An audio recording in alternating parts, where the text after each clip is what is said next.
Good morning बच्चों। आज हम पढ़ेंगे व्योम हिंदी व्याकरण कक्षा 3 विषय सूची पाठ 1 भाषा और व्याकरण, ये हम पढ़ चुके हैं। पाठ 2 लिपि और वर्णमाला, ये भी हम पढ़ चुके हैं। और आज हम पढ़ेंगे पाठ 3 शब्द और वाक्य। पाठ 3 शब्द और वाक्य, इसका इंग्लिश वर्ड है वर्ड। शब्द का होता है वर्ड और का एंड और वाक्य का सेंटेंस। यहाँ पे अब ये शब्द में क्या दिया हुआ है, ये है नल, न और नल, क म ल कमल और अ ज ग अर अजगर। यानी कि ये 2 शब्द है, 3 शब्द है और 4 शब्द है। अब यहाँ दिया हुआ जब न के साथ, यह क्या आता है, जब न के साथ ल मिला तो नल बना। यहाँ पे जैसे है जब न के साथ ल जुड़ रहा है तो क्या बन रहा है, नल बन रहा है। नल का कुछ अर्थ होता है, क्या होता है, नल का कुछ अर्थ होता है। जब ल के साथ न मिला तो लन बना। क्या है, जब यानी कि इसको उल्टा करके ल और न को फिर उल्टा इसे जोड़ते हैं तो क्या बनता है, लन बनता है। और लन का कोई अर्थ नहीं होता है, लेकिन लन का कोई अर्थ नहीं होता, लेकिन नल का अर्थ होता है क्योंकि नल का नल है। और जब क म और ल के मेले तो कमल बना। यानी कि जब क म और ल को मिलाया गया तो क्या बना, कमल बना। लेकिन कमल का कुछ अर्थ होता है, जैसे फूल होता है, कमल फूल है तो इसका कुछ अर्थ है कि वो कमल है। जब म क और ल मिले तब मकल बना। क्या हुआ, मकल बना। मकल का कोई अर्थ नहीं होता है। क्या होता है, मकल का कोई अर्थ नहीं होता है। ऐसे ही 2 या 2 से अधिक वर्णों के मेल का जब कोई अर्थ निकले तब वो मेल शब्द कहलाता है। यानी कि जब कोई भी वर्ण एक साथ जुड़ता है, 2 या 2 से अधिक वर्ण जुड़ता है तो क्या होता है, एक शब्द बनता है। और जब वो शब्द के बनता है तो क्या होता है, एक वाक्य कहलाता है।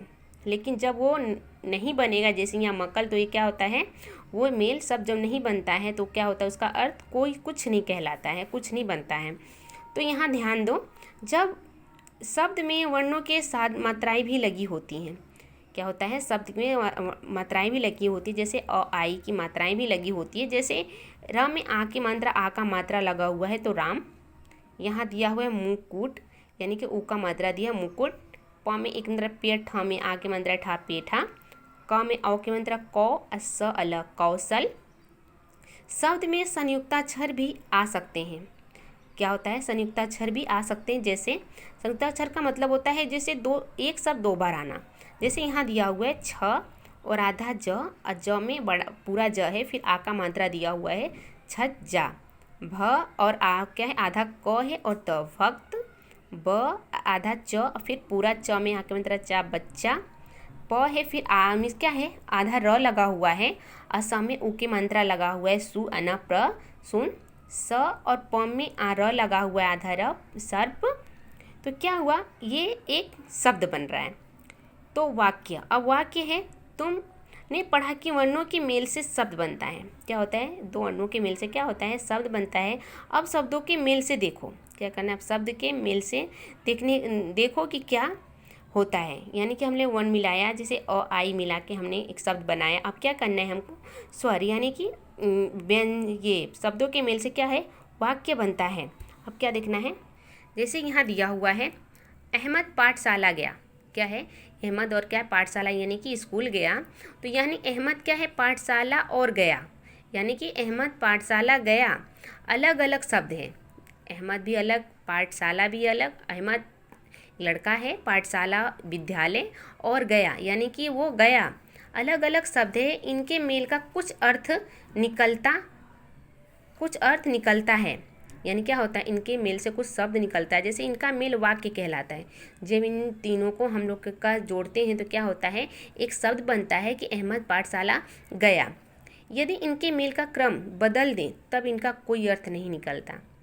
यानी कि जब इनका अगर हम क्रम बदल देते हैं, जैसे पाठशाला, अहमद, गया या फिर गया, इसको अलग अलग हम करके पढ़ते हैं तो इसका मतलब कुछ नहीं निकलता है। लेकिन अगर सीधा कहा जाए तो अहमद पाठशाला गया या पाठशाला गया अहमद, ये ऐसा सेंटेंस नहीं बैठ रहा है, लेकिन ऐसे सेंटेंस एक वाक्य बन रहा है। अब यहाँ दिया हुआ है पाठशाला अहमद गया, अहमद गया पाठशाला। गया पाठशाला अहमद। ऐसे सेंटेंस नहीं बैठ रहा है, नहीं सीधा हो रहा है, लेकिन ऐसे अहमद पाठशाला गया ये समझ पड़ रहा है। ये मेल अटपटे लग रहे हैं, क्या हो रहा है, ये बैठ नहीं रहा है और अटपटे लग रहे हैं, उल्टा सीधा लग रहा है, अतः इनके वाक्य नहीं कह सकते। क्या होता है, इनको हम वाक्य नहीं कह सकते हैं। तो क्या होता है, दो या दो से अधिक शब्दों के उस मेल को वाक्य कहते हैं। क्या होता है, दो या दो से जो शब्द बनता है उसको क्या हम लोग कहते हैं, वाक्य कहते हैं, जिसका कुछ अर्थ निकलता है। यानी कि जो अर्थ निकले उसको हम लोग क्या बोलते हैं, वाक्य कहते हैं, और जिसका अर्थ नहीं निकलता है उसको हम वाक्य नहीं कहते हैं। वाक्य हमारी भाषा का महत्वपूर्ण अंग है। क्या होता है, वाक्य हमारी भाषा का महत्वपूर्ण अंग है। वाक्य सुनकर ही हम दूसरों की बात ठीक से समझ सकते हैं। यानी कि जब हम वाक्य दूसरे की बात को अच्छे से समझ सकते हैं, वो अगला कह रहा है तो अगर हमें समझ आती है तो ही हम उसका काम कर सकते हैं। वाक्य बोलकर ही हम आगे बात दूसरों को समझा सकते हैं। यानी कि जब हमें समझ आती है तो क्या करते हैं, हम दूसरे को भी वो बात समझा सकते हैं।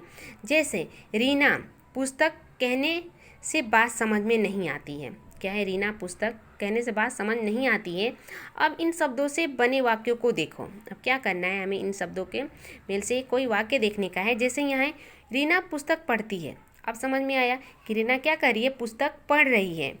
रीना पुस्तक खरीदती है, यहाँ पे भी समझ में आ रहा है कि रीना क्या कर रही है, पुस्तक दुकानदार से खरीद रही है। और रीना पुस्तक लाती है, क्या करती है, रीना पुस्तक ला रही है, लाती है। यहाँ भी वाक्य क्या हो रहा है, समझ में आता है, लेकिन रीना पुस्तक ये वाक्य समझ में नहीं आ रहा है। अब क्या है, शब्दों का वह समूह जो पूरा अर्थ दे सार्थक वाक्य कहलाता है। यानी कि जब ये पूरा समूह क्या होता है, अर्थ समझ में आता है तो क्या होता है, सार्थक वाक्य कहलाता है। यहाँ तक हम लोग का एक लेसन कंप्लीट हो गया। ठीक है, कि दोस्त क्या है, इससे हम लोग यही सीखते हैं कि दो या दो से अधिक शब्दों को मेल से क्या बनता है, वाक्य बनता है। और जो शब्द जो अर्थ हमें समझ में आती है वो क्या करता है, सार्थक वाक्य कहलाता है। ओके, अब हम पढ़ेंगे अभ्यास। अभ्यास में क्या है, जैसे कि क बोलने की बारी, मौखिक कौशल। यहाँ दिया हुआ है, बोल बोल कर पढ़ो और याद करो। क्या करना है, इसको आपको बोल बोल कर पढ़ना है और याद करना है। जैसे यहाँ अर्थ दिया हुआ है हिंदी शब्द अर्थ है, और इसका इंग्लिश वर्ड दिया हुआ है मीनिंग। क्या दिया हुआ है, मीनिंग। जैसे हिंदी का अर्थ होता है और इंग्लिश वर्ड का मीनिंग होता है। यहाँ दिया हुआ है शब्द का इंग्लिश वर्ड होता है, इंग्लिश का वर्ड होता है। और यहाँ दिया हुआ है मेल का मतलब होता है कम्बिनेशन। वाक्य मतलब होता है सेंटेंस। क्या होता है, सेंटेंस। अब आपको क्या करना है, इसको अपने नोटबुक में लिखने का है और बोल बोल कर याद करना है और पढ़ना है कि हिंदी का इंग्लिश और इंग्लिश का हिंदी क्या होता है। ओके बच्चों, ये आपका होमवर्क रहेगा। ओके बच्चों, बाय।